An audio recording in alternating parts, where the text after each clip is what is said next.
Hello, my name is Sarah, and today we're going to be talking about how to do shadow work.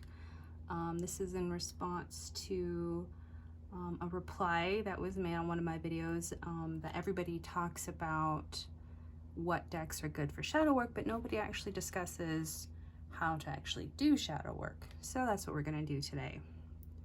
So the basics of shadow work is taking a hard look at ourselves and aspects of ourselves that we really don't want to look at, like things that we ignore, repress, or hide.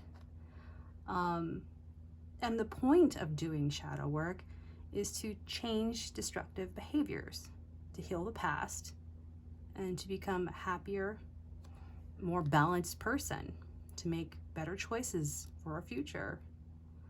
The basic tools that you need are a tarot deck, probably some kind of guidebook,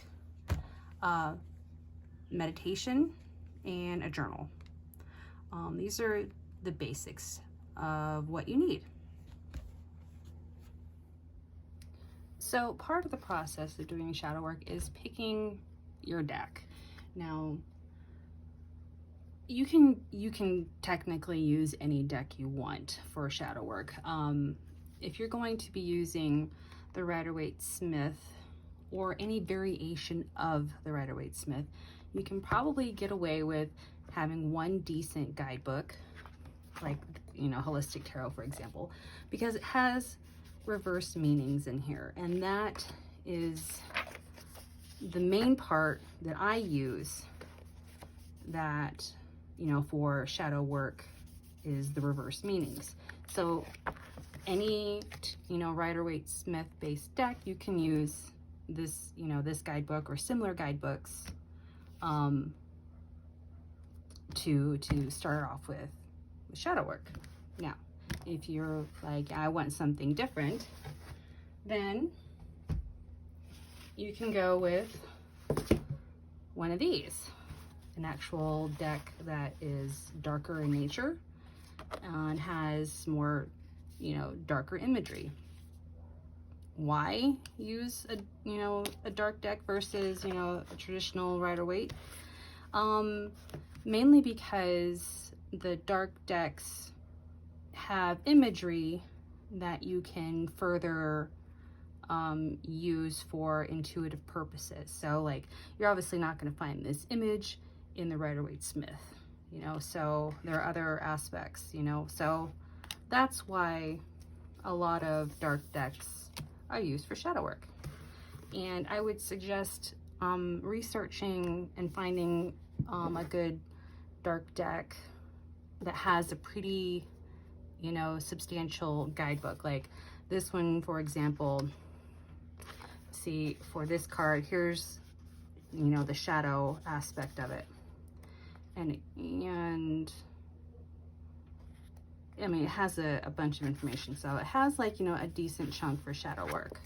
So it's actually specifically labeled shadow.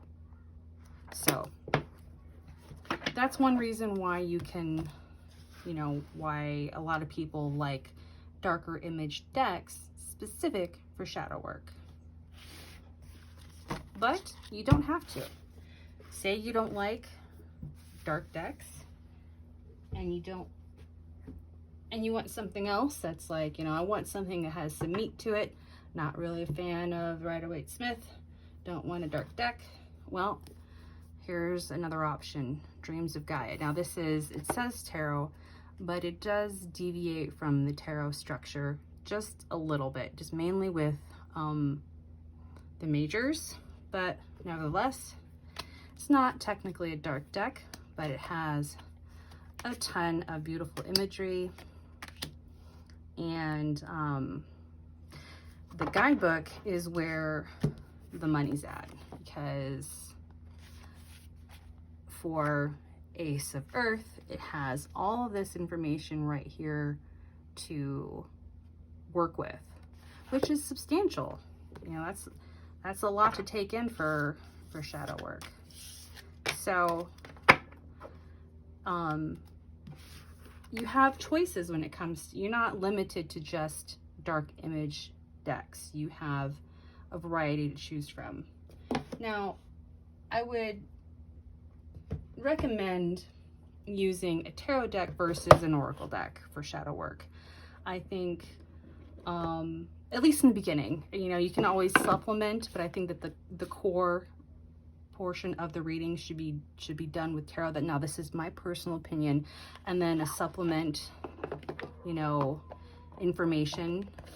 supplemental information could be pulled from, you know, an oracle deck that's specific to dark work. So this deck it's pretty intense. So I would only draw one card because it can be quite intense. So that is my suggestion to begin the process. Okay, so now that you've selected your perfect shadow work deck, make sure that you are bonded with it. I personally like to make sure that I have a specific deck that's strictly for shadow work, because it kind of gets that flavor to it. Like, it knows its purpose and what it's supposed to do, and it does it more efficiently over time. So I recommend having a journal for when you do shadow work, at the very least a piece of paper. When you have your question prepared, you know, write it on top, so that when you do your reading, you can refer back to the question. You know, it's the basis of, you know, the work that you're trying to do. And then after that, you know, have a section for your notes, any reflections, any relevance to the reading that, you know, seems important. And at a later time, you can come back and review it and see, has anything changed? How do you feel about this situation? Has the situation improved, or, you know, has it, you know, gone totally south? So, you know, it's good to journal so you can reflect. And I think it focuses your mind on your question and the response. Like, it makes it more clear.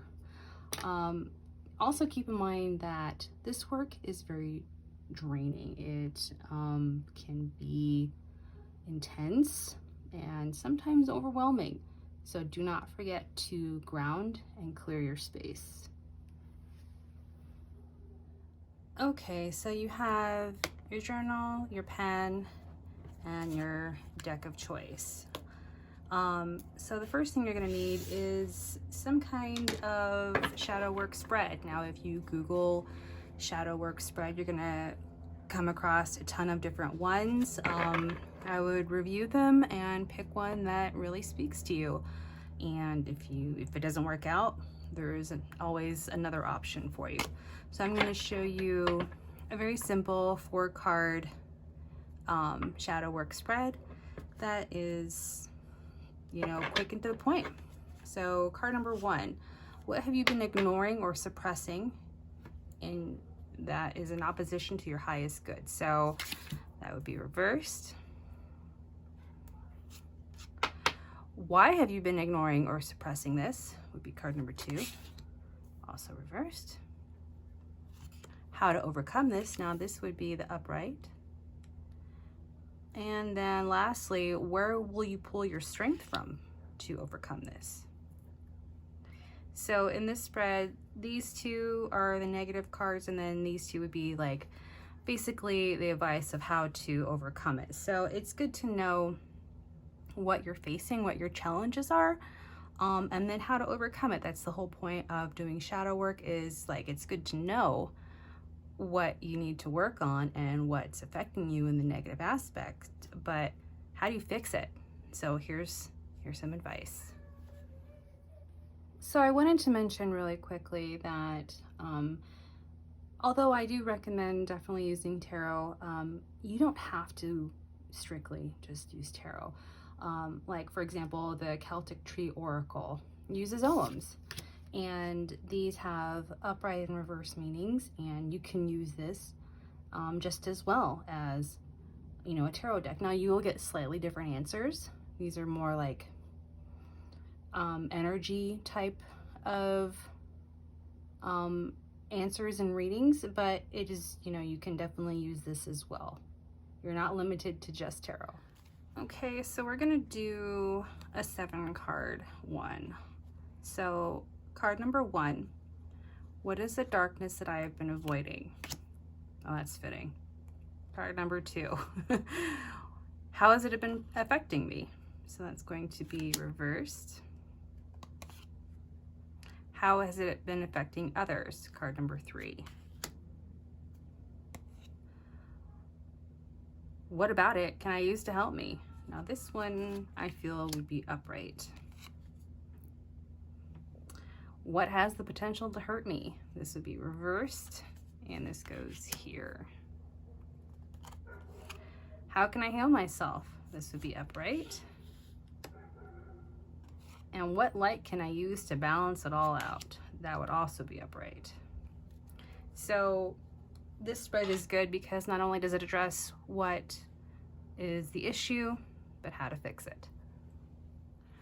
Okay, so another spread, this is actually the one that I like the most, would be, it's a 5-card spread. So past, present, future, advice, and possible outcome.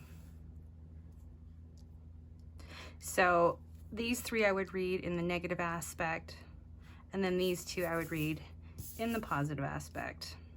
So for, I guess, visual aid, it would be something like this. You would read these 3 reversed and these 2 upright. So if you continue your path with no change, this is your most likely outcome, and this is what you can do for maybe a better outcome. So in summary, you know, shadow work is a very confronting process that can be very emotionally painful. So don't be afraid to reach out and get professional help if you need it. Take it slow. Shadow work is not like regular readings. It's more emotionally draining. There are no right or wrong ways of doing it. Try different approaches and use what's best for you. These are my suggestions. It's a good starting point. Choose a deck that resonates with you and be kind to yourself. And I hope this helps. Thanks for watching. Bye.